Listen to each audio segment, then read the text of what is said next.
Kisah usang tikus-tikus kantor yang suka berenang di sungai yang kotor. Kisah usang tikus-tikus berdasi yang suka ingkar janji lalu sembunyi di balik meja. Penyelidikan dugaan penyimpangan bantuan sosial di Lampung Tengah masih berlangsung hingga Rabu 4 Juni 2025. 3 tersangka yang langsung ditahan KPK kasus dugaan korupsi beras bansos di Kementerian Sosial. Komisi Pemberantasan Korupsi menetapkan 3 orang tersangka dan 2 korporasi dalam kasus korupsi penyaluran bansos beras.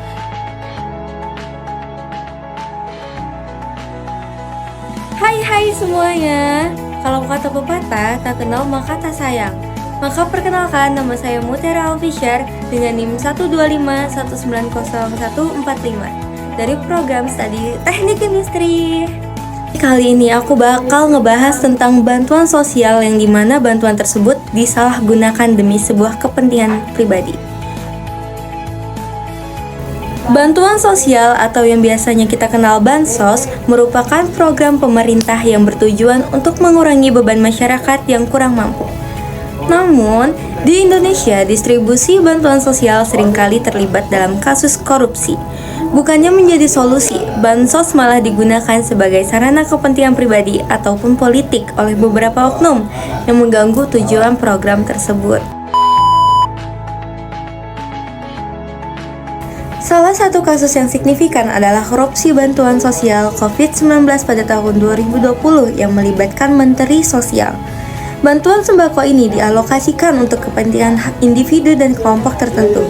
Hal ini terjadi akibat pengawasan yang buruk, informasi yang tidak tepat, dan sistem distribusi yang tidak jelas. Selain itu, menjelang pemilu, bantuan sosial seringkali digunakan sebagai sarana pencitraan politik.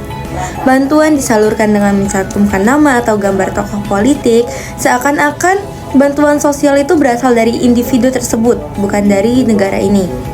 Hal ini melanggar asas keadilan dan ketidakberpihakan dalam layanan publik.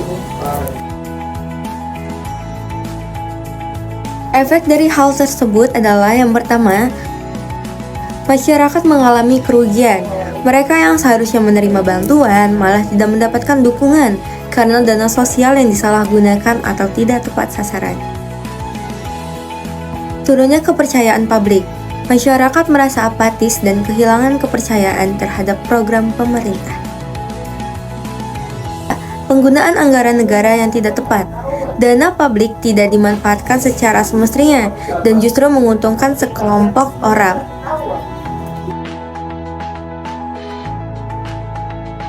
Pendekatan nyatanya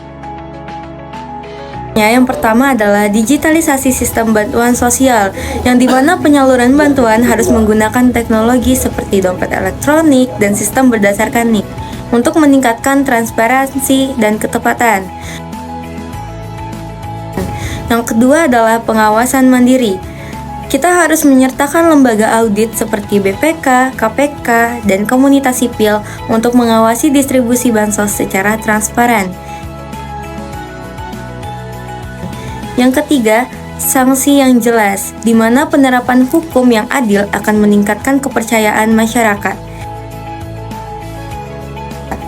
Dan yang terakhir, keempat, pemisahan bansos dari kepentingan politik. Bansos perlu dijamin tidak terpengaruh oleh agenda kampanye ataupun upaya pencitraan. Jadi kesimpulannya adalah bantuan sosial seharusnya mencerminkan perhatian negara terhadap masyarakat, bukan sarana korupsi maupun instrumen politik. Apabila tidak diperbaiki, program ini hanya akan memperburuk ketidakadilan dan menimbulkan rasa skeptis terhadap pemerintah. Diperlukan dalam perubahan menyeluruh dalam sistem bantuan sosial, dari registrasi, penyaluran, hingga pengawasan, agar bantuan benar-benar diterima oleh yang memerlukan.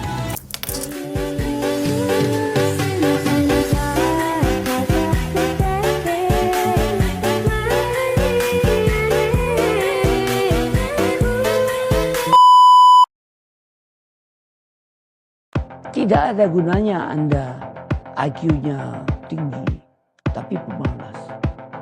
Tidak memiliki disiplin, forget it.